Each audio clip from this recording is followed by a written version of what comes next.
Okay, so it's kind of dry, or actually it is dry. It's pretty dry to the touch. And it's pretty milky white, like you can see the pine and a little bit of the old stain through the white paint, and that's how I want it. So I'm going to take my wax, or my stain, which is Minwax Classic Gray. I washed out my brush. I'm pretty hard on my brushes, but I wash them out pretty quick after I'm done painting with them. The quicker the better, just to get all the, just to get everything out. And it's still wet, but that's okay. So I'm going to open my can of stain. Like I said, make sure that you shake it really well and you get all the color mixed. Because if not, all the color will be on the bottom.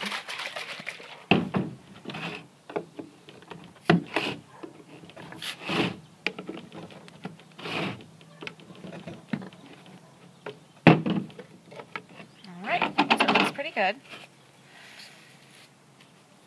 So I'm going to start on the bottom and on the sides and do the top last. So I don't dip my brush all the way in, and you're not supposed to, only about the upper third of your bristles. Because if you dip it all the way in, the stain gets under this metal ridge, and when you pull it out and turn it over to paint, it drips everywhere, which I've done a few times. So I'm just going to brush it off.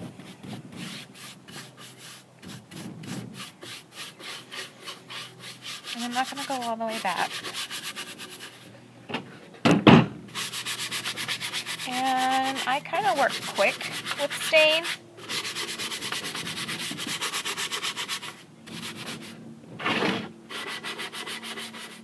Well, I have 3 kids. And I'm usually in a hurry, no matter what I'm doing. Before the baby wakes up, or I have to pick one up, or do this or do that.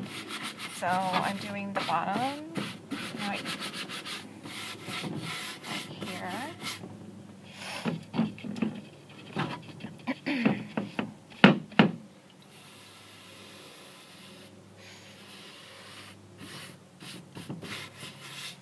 And I'm not wearing gloves, and I should be, but I don't, again, because I'm always in a hurry, and I just don't. Okay, so here's the top. So this is going to be really dark at first, but you just kind of keep going until you like it, which is what I have found. Let's see. Best technique. Okay, so I'm done. Now I'm going to go back over it with a rag. I'm going to start at the area where I first painted, which is on the side. Let me get this out of the way. So I'm just going to rub it.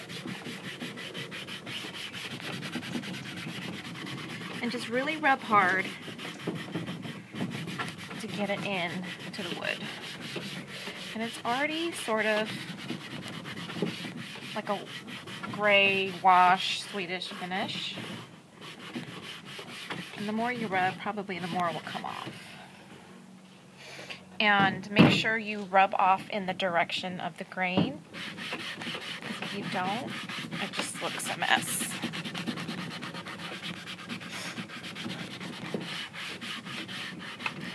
So Swedish finish is, I don't know, I had the hardest time trying to figure out what Swedish finish was and how to do it. It took me forever.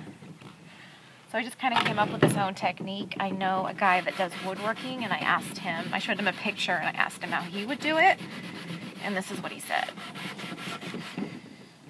So that's kind of how I came up with this.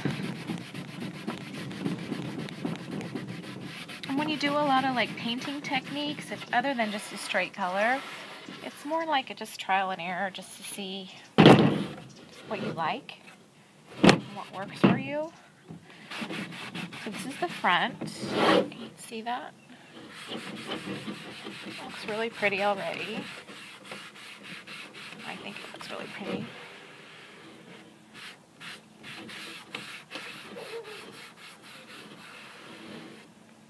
And my rag is a little bit wet because this is the rag that I used earlier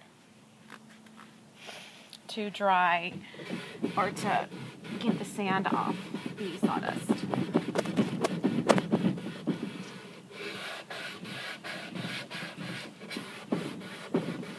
Yours should be dry, but mine's wet. But it'll look good still. Okay, so this looks really nice this way. But it would go great in a white living room. But my living room is not white. My couch is brown, and I have a lot of brown woods, and so once I got the coffee table that looked like this into my living room, it just didn't go. It wasn't a piece that I wanted to sell, it was a piece that I wanted to keep. So I got some Annie Sloan dark wax, and I rubbed that in. Annie Sloan dark wax. You could probably use any dark soft wax for furniture. This is just what I had, so this is what I use. This is actually kind of expensive. So once this is out, I'll probably buy something else, just at Home Depot or something. So I'm going to wait for this stain to dry, and then I'm going to come back with my wax. I'm going to rub it on with a cloth, not this cloth because this is wet now and it has stain on it. A clean cloth. And then what I'll do is I get a fine sandpaper, and I will put my wax on, rub it off, and then I'll sand until I just like the way that it looks.